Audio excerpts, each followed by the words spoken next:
সম্প্রতি কলকাতা পুলিশের পক্ষ থেকে জারি করা হয়েছে একটি নোটিফিকেশন, যেখানে একাধিক জায়গায় লেখা রয়েছে যে পুরনো আইন অনুযায়ী 144 ধারা, নতুন ভারতীয় ন্যায় সংহিতা অনুযায়ী 163 ধারা জারি করা রয়েছে ধর্মতলা এলাকার বেশ কয়েকটি জায়গায়।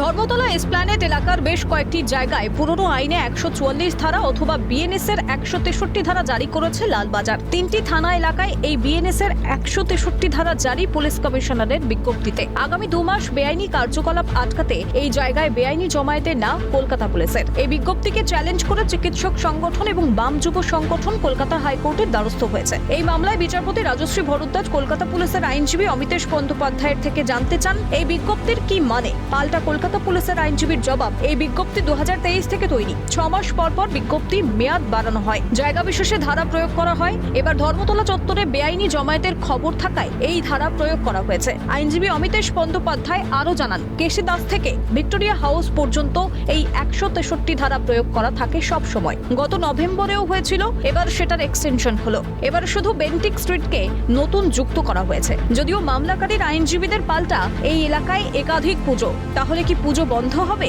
বিচারপতি রাজশ্রী ভরদ্বাজের পাল্টা, এই থানা এলাকাগুলোয় অনেক পুজো হয়, সেগুলোর কি হবে? পুলিশ মিছিলের অনুমোদন দেবে নাকি পুজো বন্ধ করে দেবেন? কি অবস্থান রাজ্যকে জানাতে হবে আগামী সোমবারের শুনানিতে, নির্দেশ বিচারপতি রাজশ্রী ভরদ্বাজের। কলকাতা পুলিশের তরফে আইনজীবী অমিতেশ বন্দ্যোপাধ্যায় বলছেন, চিকিৎসকরা জানায়নি তারা কতজন থাকবেন, কতগুলো গাড়ি থাকবে, এই ডিটেল ইনফরমেশন আমার লাগবে, না হলে আমি অনুমতি দেব কিভাবে? মামলাকারীদের আইনজীবী বিকাশ ভট্টাচার্যের মন্তব্য, কত লোক মিছিলে হাঁটবে এই পরিস্থিতিতে এটা বলা সম্ভব নয়। রাজ্যের এই বক্তব্য রেকর্ড করা হোক।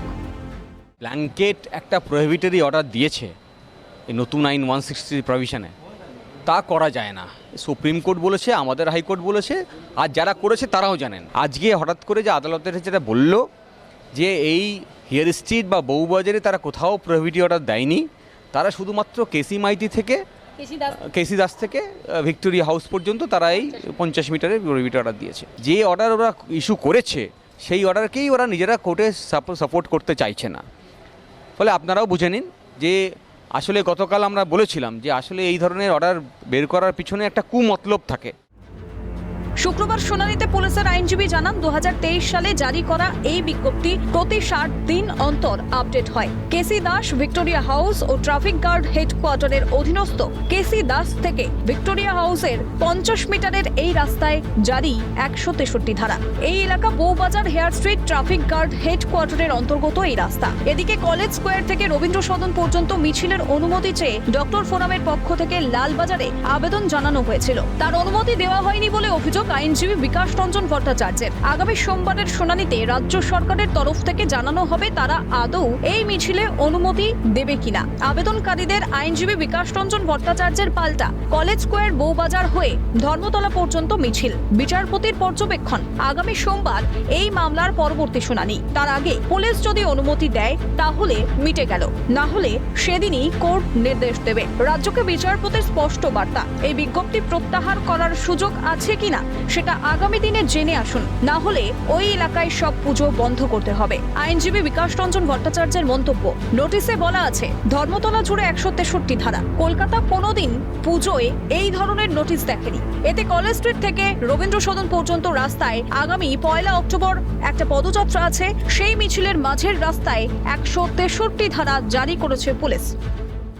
রাজ্যের আইনজীবী একটা জায়গায় বলছেন যে এটা 2023 থেকে এই নোটিফিকেশন, 6 মাস অন্তর অন্তর এই নোটিফিকেশন চেঞ্জেস হয়, এবং এইটুকু জায়গায় 50 মিটার এইটুকু জায়গায় এই বিষয়টা থাকে।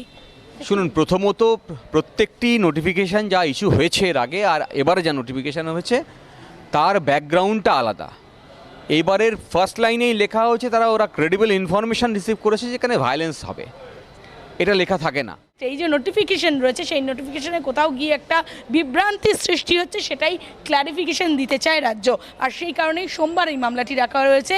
এবং তার থেকে বড় বিষয়, আদালত এটা প্রশ্ন করেছে যে ওই এলাকার যে দুর্গাপুজো হয় বলে আবেদনকারীরা আবেদন করছেন, সেই দুর্গাপুজোগুলো কি তাহলে বন্ধ করে দেওয়া হবে নাকি মিছিলের অনুমোদন দেওয়া হবে? যে জায়গায় 144 পুরনো ধারা অনুযায়ী এবং নতুন ধারা অনুযায়ী 163 জারি করা রয়েছে, সেটার আদতে কি ব্যাখ্যা দেয় রাজ্য, সেটাই এখন দেখার বিষয়। ক্যামেরায় গোপাল তপোদারের সঙ্গে অভিরূপা হাজরার রিপোর্ট, ক্যালকাটা নিউজ।